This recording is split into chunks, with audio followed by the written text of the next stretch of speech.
जय श्री स्वामीनारायण विद्यार्थी मित्रों, श्री सहजानंद गुरुकुल संचालित श्री पुरुषोत्तम विद्यालय ऑनलाइन एजुकेशन में आपका हार्दिक स्वागत है।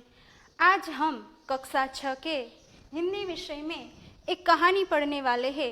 कहानी का नाम है समझदार नन्ही। ये एक नन्ही की कहानी है, नन्ही बतख की कहानी है और इसमें भलाई के बारे में बताया गया है। हमें हमेशा भलाई करनी चाहिए। सामने वाला कितना भी हमारे साथ बुराई करे फिर भी हमको उसके साथ हमेशा भलाई करनी चाहिए।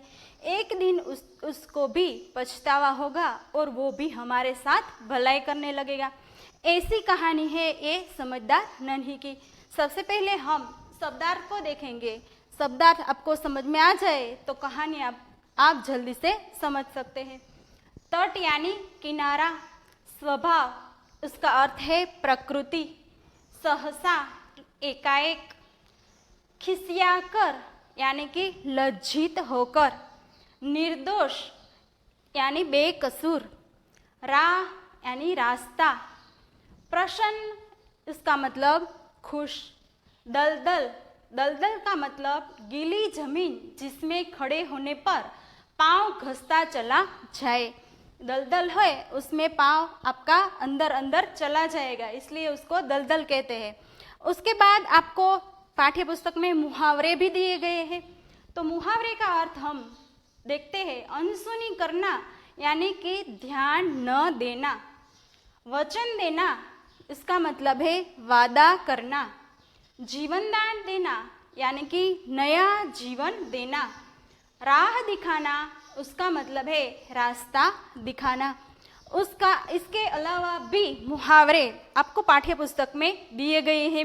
शर्म से पानी पानी होना इसका मतलब है बहुत लज्जित होना। उसके बाद है थिरकने लगना, लेकिन खुशी से नाचने लगना। अब हम ये नन्ही की कहानी की शुरुआत करते हैं। सबसे पहले नन्ही बतख तट पर आती तो उसने देखा कि एक बिच्छू दलदल में फंसा है। एक बिच्छू है और एक बतख का बच्चा है, उसको हम नन्ही कहते हैं। वो नन्ही है, वो तट पर आती है। तट यानी किनारा, किनारे पे आती है, तालाब के किनारे पे आती है तो वो देखती है कि एक बिच्छू है, उसका वो दलदल में फंस गया है। बिच्छू ने नन्ही से प्रार्थना की, बहन मुझे बचा लो। वो बिच्छू है वो उससे मदद मांगता है कि मुझे तुम बचा लो। नन्ही को उस पर दया आ गई। उसने बिच्छू को दलदल से उठाकर सूखे स्थान पर रख दिया। नन्ही है वो दयालु थी, उसको बिच्छू पे दया आई और उसने दलदल में से निकाला उसे और उसने सूखे स्थान पर उसे रख दिया। बिच्छू को शैतानी सूझी। बिच्छू है वो उसका स्वभाव है डंक देना, वो शैतानी करता है और उसने नन्ही को डंक मार दिया। वो उसका स्वभाव है इसलिए वो नन्ही को डंक मारता है। नन्ही पीड़ा से तड़प उठी, नन्ही को बहुत पीड़ा हुई। उसने बिच्छू से पूछा, क्यों भाई तुमने मुझे डंक क्यों मारा?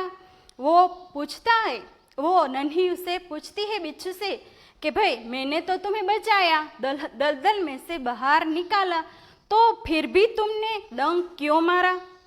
बिच्छू लापरवाही से बोला, क्या करूं, डंक मारना मेरा स्वभाव है। बिच्छू है वो कहता है कि मेरा स्वभाव तो डंक मारना है। आप कितना भी मुझे बचाओ लेकिन मैं अपना स्वभाव छोड़ नहीं सकता, इसलिए मैंने डंक मारा। वो उसके साथ शैतानी करता है और नन्ही बतख को डंक मारता है। नन्ही बोली, तुम यह गंदी आदत छोड़ दो, नहीं तो कोई मुसीबत में तुम्हारी रक्षा नहीं करेगा। नन्ही बोलती है कि भाई तुम्हारी ये आदत है वो छोड़ दो, वरना कभी तुम दूसरी बार दलदल में फंसोगे तो कोई तुम्हें बचाने नहीं आएगा, कोई तुम्हारी रक्षा नहीं करेगा। बिच्छू उसकी बात अनसुनी कर आगे बढ़ गया। नन्ही अपनी माँ के पास नदी में चली गई। माँ ने पूछा, नन्ही बेटी तुम कहाँ रह गई थी? बिच्छू है वो चला जाता है। नन्ही उसकी माँ के पास जाती है। उसकी माँ पूछती है कि भाई तुम मेरे साथ ही थी तो पीछे क्यों रह गई। तो नन्ही क्या कहती है, माँ एक बिच्छू दलदल में फंस गया था, उसे बचाने में देर हो गई। वो उसकी माँ को बताती है कि बिच्छू है वो दलदल में फंसा था, मैं उसको बचाने गई थी, इसलिए मैं पीछे रह गई, मुझे देर हो गई। माँ खुश होकर बोली, बेटी यह तुमने बहुत अच्छा काम किया।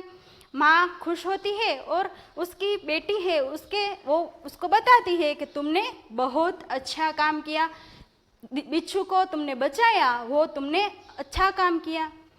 नन्ही बोली, लेकिन बदले में उसने मुझे डंक मार दिया। वो बताती है कि मैंने तो उसे बचाया, लेकिन उसने मुझे डंक मार दिया। माँ बोली, बिच्छू अपनी गंदी आदत का गुलाम है। बिच्छू की आदत है डंक मारना, तो इसलिए वो उसकी आदत का गुलाम है। उसके साथ कोई भलाई करे फिर भी वो डंक ही मारता है। तुम उसे चाहे कितनी बार बचाओ, वह बार बार डंक मारता रहेगा। तुम बचाती रहोगी, लेकिन उसकी आदत से वो मजबूर है, इसलिए वो डंक ही मारता रहेगा। नन्ही बोली, माँ मैं उसकी गंदी आदत छुड़ा कर रहूँगी। नन्ही कहती है, वो मुझे बार बार डंक मारेगा, फिर भी मैं उसकी ये आदत है उसको छुड़ाने के लिए कुछ भी करूँगी, छुड़ा कर ही रहूँगी। कुछ दिन बाद बिच्छू के प्राण पुनः संकट में पड़ गए। फिर से बिच्छू है वो कहाँ फंस जाता है, दलदल में या फिर नदी में। इस बार वह पानी की धारा में जा गिरा और डूबने उतरने लगा। इस बार क्या हुआ, वो पानी में गिर जाता है, दलदल की बजाय वो एक पानी में गिर जाता है। उसको तो तैरना आता नहीं, वो कैसे बचेगा। मौत सामने देखकर बिच्छू को नन्ही की याद आई। बिच्छू को फिर से मदद करने के लिए नन्ही की याद आई कि क्योंकि दलदल में जब वो फंसा था तभी नन्ही ने उसे बचाया था। तो फिर से वो नन्ही को याद करने लगा। वह नन्ही को पुकारने लगा। नन्ही ने उसकी करुण पुकार सुन ली। वह झपट कर बिच्छू के पास आ गई। नन्ही है वो हमेशा उसकी मदद करती थी, इसलिए उसकी याद उसे आई और वो पुकारने लगा नन्ही को। नन्ही ने उसकी आवाज़ सुनी और वो फिर से नन्ही है वो बिच्छू के पास आई। सहसा ही उसके मन में विचार आया, अब मैं इस गंदे स्वभाव वाले बिच्छू को नहीं बचाऊंगी। पहले तो उसके मन में ऐसा विचार आया कि मैं इसको नहीं बचाऊंगी, क्योंकि मैं उसे बचाती हूँ तो वो मुझे डंक मारता है। पहले उसे ऐसा विचार आया। बिच्छू गिड़गिड़ाने लगा, बहन मुझ पर दया करो।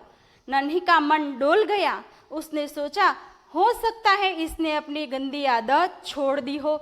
वो ऐसा सोचती है कि शायद उसने अपनी गंदी आदत छोड़ दी है, और बिच्छू है वो उसके सामने गिड़गिड़ाता है कि मुझे बचा लो। तो नन्ही है वो पिघल जाती है और उसकी मदद करने के लिए तैयार हो जाती है। नन्ही ने बिच्छू को दोबारा जीवन दान दिया। बिच्छू अपने स्वभाव के अनुसार उसे डंक मारने के लिए आगे बढ़ा। वो नन्ही है उसको दोबारा बचाती है, जीवन दान दिया, उसका जीव बचाती है। फिर भी बिच्छू है वो अपना स्वभाव छोड़ता नहीं है। नन्ही उसका इरादा समझ गई। वह मुस्कुराकर बोली, बिच्छू भाई ठिठक क्यों गए, डंक मारो। बिच्छू जब आगे बढ़ता है उसे डंक मारने के लिए, तब नन्ही बोलती है कि भाई क्यों तुम रुक गए, मुझे डंक मारो।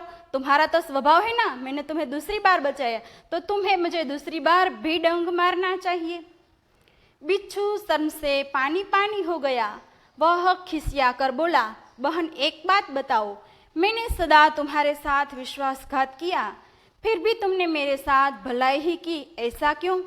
बिच्छू है उसको शर्म आ गई, क्योंकि उसका स्वभाव था, फिर भी उसे उसका स्वभाव छोड़ना पड़ा, क्योंकि वो उसे नन्ही को बताता है कि भाई मैंने तो तुम्हारे साथ हमेशा बुराई की, फिर भी तुमने मेरे साथ भलाई ही की, એટલે कि अच्छाई ही की, तुमने मुझे फिर भी जीवन दान दिया, ऐसा क्यों, मुझे ऐसा बताओ तुम। नन्ही बोली, भलाई करना मेरा स्वभाव है, मैं तुमसे बदला लेने के लिए अपनी अच्छी आदत क्यों छोड़ दूं? जैसे बिच्छू की आदत है डंक मारना, उसी तरह नन्ही कहती है कि मेरा स्वभाव है भलाई करना, तो मैं तुम्हारे साथ बदला लेने के लिए अपना स्वभाव क्यों छोड़ूं? इसलिए मैंने अपना स्वभाव नहीं बदला। मेरा काम बचाना है, मैं मुसीबत में पड़े लोगों को बार बार बचाती रहूंगी। तुम्हारा काम डंक मारना है, तुम मारते रहो, देखती हूँ कौन जीतता है। तुम डंक मारते रहो, मैं तुम्हें हर बार बचाती रहूंगी, फिर हम देखते हैं कि कौन जीतता है। तुम डंक मारकर थक जाओगे, लेकिन मैं अपनी भलाई, अपनी जे बचाने का मेरा स्वभाव है उसे कभी नहीं छोड़ूंगी। बिच्छू पछतावे से भर गया, बोला, नन्ही बहन, आज तुम जीत गई। मैं वचन देता हूँ कि अब मैं किसी निर्दोष जीव को डंक नहीं मारूंगा। बिच्छू जे वो हार गया, वो कहता है कि नन्ही बहन, अब मैं तुम्हारे सामने हार गया और मैं तुम्हें वचन देता हूँ कि अब कभी भी मैं किसी को डंक नहीं दूंगा और किसी भी निर्दोष जीव को नहीं डंक दूंगा। नन्ही खुश होकर नदी में चली दी। माँ ने आज फिर पूछा, बेटी कहाँ देर कर दी? नन्ही ने पूरी घटना बता दी। फिर से वो पीछे रह गई अपनी माँ से, तो उसकी माँ पूछती है कि तुम्हारे आने में देर क्यों हो गई? तो वो फिर से अपनी माँ को पूरी कहानी बताती है। माँ प्यार से बोली, प्यारी समझदार नन्ही, भले लोग अपनी बार बार की भलाई से इसी तरह बुरे लोग को भला बनाने की राह दिखाते हैं।